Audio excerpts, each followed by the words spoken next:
कि सेहत को क्या फायदे होते हैं, अगर वही आप लोग को पता चल जाए तो मैं कहता हूं वही चीज ऐसी है जो इंसान से रोजे रखवा दे।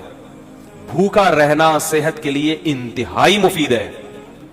पहली बात याद रखो, भूखा रहने से सेहत को कोई नुकसान नहीं होता, कोई नुकसान नहीं। वक्ती नुकसान को नुकसान नहीं कहते हैं।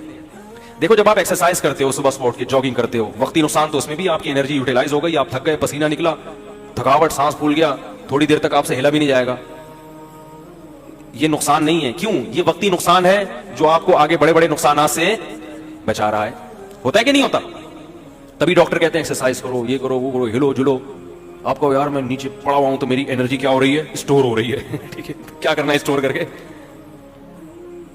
भाई एनर्जी को यूटिलाइज करो।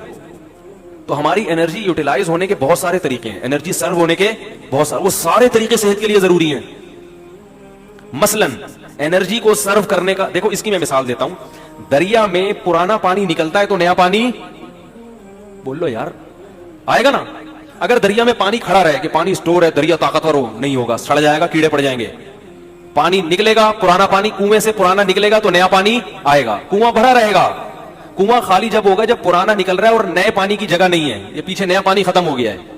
तो हमारी जो एनर्जी है ना, ये दरिया के पानी की तरह है, ये सर्व होती रहेगी, यूटिलाइज होती रहेगी और नई खुराक जिस्म में जाती रहेगी।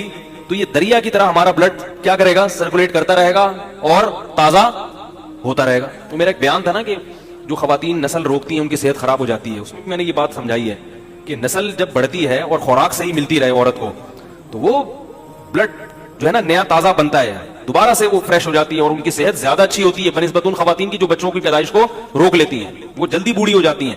लेकिन ये जरूरी है कि खुराक प्रॉपर मिलती रहे। इसलिए कि आप कुएं से पानी तो खींच के निकाल रहे हैं, नया पानी जमीन में है ही नहीं, फिर तो वो खत्म हो जाएगा। वर्जिश करने वाला आदमी खाता है नहीं और वर्जिश करता रहता है तो सूख के, या किसी खातून के बच्चों की विलादत तो हो रही है मगर प्रॉपर खुराक नहीं मिल रही, मिल भी रही है तो गलत नाकिस खुराक मिल रही है। उसको खजूर और दूध, जो एक मैं अक्सर मिसाल देता हूं, बताते रहता हूं, भाई खजूर और दूध जो है ना, ये अपनी खुराक का हिस्सा बना लें, बच्चों का भी, खवातीन का भी। खासतौर पे जो खवातीन बच्चों को फीड करा रही हैं या जो प्रेगनेंसी है जिनको, खजूर और दूध इस किस्म की चीजें खानी चाहिए। नबी सल्लल्लाहु अलैहि वसल्लम ने खजूर को पाकीज़ा फल करार दिया है। पाकीज़ा का मतलब क्या है? ये बादी नहीं है, इससे खराब खून पैदा नहीं होता, अच्छा साले खून पैदा होता है, इससे पैगंबरों की खुराक है। तो अब मैं ये अर्ज कर रहा था कि हमारी एनर्जी जो सर्व होती है उसके बहुत सारे अल्लाह ने तरीके रखे जो सारे जरूरी हैं। एक तरीका ये कि आप वर्जिश करें, उससे एनर्जी। एक तरीका ये जिस्म से पसीना निकले। एक तरीका ये है कि आप जो है औरत के लिए जैसे बच्चे को फीड कराएं, उससे भी एनर्जी सर्व होती है उसकी। निकाह के बाद इंसान की एनर्जी ज्यादा खर्च होती है। तो ये सारे तरीके, इस तरह हिजामा जो कराया जाता है, खून निकाला जाता है, इससे भी आपकी सेहत। भाई आप वैसे किसी को खून दें, सब डॉक्टर कहते हैं खून देने से सेहत खराब नहीं होती, बल्कि मैं ऐसे लोगों को जानता हूं हर 6 महीने में खून दे रहे हैं और 10 साल से उनको कोई बीमारी नहीं हुई है। हर 6 महीने में खून दे देते हैं क्योंकि पुराना खून निकलता है, नया बनता है, तो बीमारियों को डेरा जमाने का मौका मिलता ही नहीं है।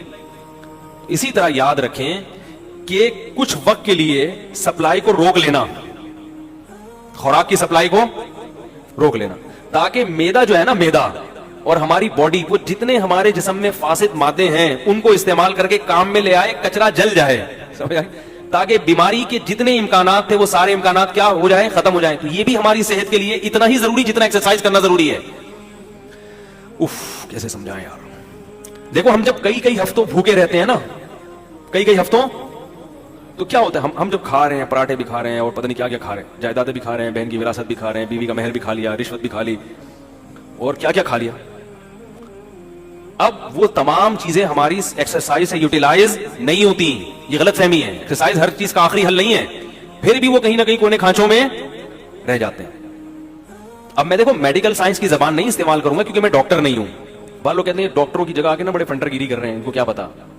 तो मैं तो अपनी जबान में आपको समझाऊंगा ना, या जो बिल्कुल सादा जबान में, क्योंकि मैं डॉक्टर थोड़ी हूं। लेकिन ये सेहत के बुनियादी उसूल हैं और ये डॉक्टर भी कहते हैं। आप सर्च करो, आपको पता चलेगा। जो गोरों की बनाई हुई वेबसाइट्स हैं उनमें आप जाओ, जो ऑथेंटिक हैं, वो भी इस बात का इकरार करते हैं कि रोजा रखना इंसान की सेहत के लिए इंतहाई जरूरी। आपको पता है गोरे इस पर आ रहे हैं कि हफ्ते में 5 दिन खाओ, 2 दिन फास्टिंग। ये बिल्कुल इस्लाम है। नबी सल्लल्लाहु अलैहि वसल्लम ने हफ्ते में 2 दिन रोजा रखने का हुक्म दिया, सुन्नत है, पीर और जुमेरात का रोजा। गोरे भी ये तहकीक कर रहे हैं कि 5 दिन खाओ, 2 दिन बोलो भाई ना करो। तो होता क्या है कि जब हम भूखे रहते हैं, वक्ती तौर पे कमजोरी होती है, रोजे में जाहिर है कमजोरी होती है, ऐसे फ्रेश नहीं, असर के बाद तो ऐसे मुरझे मुरझे से। मैं देखता हूँ असर की नमाज में जो वहां बैठा हुआ है तो उधर बैठा हुआ है, कोई किसी पे एतराज नहीं कर रहा। और बाज दफा उसमें यह भी होता है कि चूंकि भूख प्यास होती है, कमजोरी, तो कमजोरी में इंसान को गुस्सा ज्यादा आता है, थोड़ा सा छेड़ दो तो ऐसा छिड़ेगा, फिर वो खड़ी खड़ी सुनाएगा। देखें दूध की दुकानों पे, पकौड़ों की दुकानों पे इफ्तारी के वक्त में बड़े पड्डे हो रहे होते हैं। तो होता क्या है, वक्ती नुकसान होता है कि कमजोरी होती है जिस्म में, लेकिन हमारी बॉडी वो सारे गलीज मादे आहिस्ता आहिस्ता खाना शुरू कर देती है, निथर जाता है जिस्म। 1 महीने तक ये प्रोसेस जब होता है, इसका सबसे बड़ा फायदा क्या होता है, आप कैंसर की बीमारी को कई किलोमीटर दूर धकेल देते हैं। कैंसर है क्या, ये जो फाजिल मादे हैं ना जिस्म में, जो हमारी सेल्स की जो नेचुरल टूट फूट नहीं होती, फिर ये कहीं से इधर से फोड़ा बन के निकला। तो इसको मैं देसी जबान में कहूंगा, ये जो पराठे हैं ना, जो जरूरत से ज्यादा खा रहे हो, ये फोड़े बन के निकलना शुरू हो जाते हैं। वो जो हमारे खलिए हैं, जो सेल्स हैं, उनकी टूट फूट गलत तरह से टूट फूट होने लगती है। बच्चों में कैंसर के इम्कान कम क्यों होता है, उनकी ग्रोथ हो रही है, वो जो खा रहे हैं, जब आपकी एक उम्र तक आप पहुंच गए, आपकी ग्रोथ रुक गई, अब आप जो इजाफी खाओगे वो बीमारी की शक्ल में जाहिर होगा। तो रोजा रखना ये कैंसर को, बोलो भाई, दूर कर दे। बल्कि बाज हकीमों की मुस्तनद जराए से हमें इत्तला मिली है कि उन्होंने कैंसर का जो इलाज कराया है वो मरीज को भूखा रख के कराया।